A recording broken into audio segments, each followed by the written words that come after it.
Hey y'all, back with another fridge tip for your Frigidaire Gallery Series fridge. If you've been kept up at night by a slow knocking that sounds a lot like this,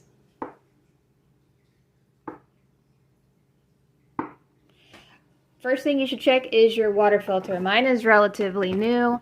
I tested out putting a cotton ball because I thought perhaps it was moving and tapping up here because it's got a little bit of movement. That wasn't it. I ended up taking it out, shaking the water out, and tapping it on the sink, and that did the trick. So just something to keep in mind.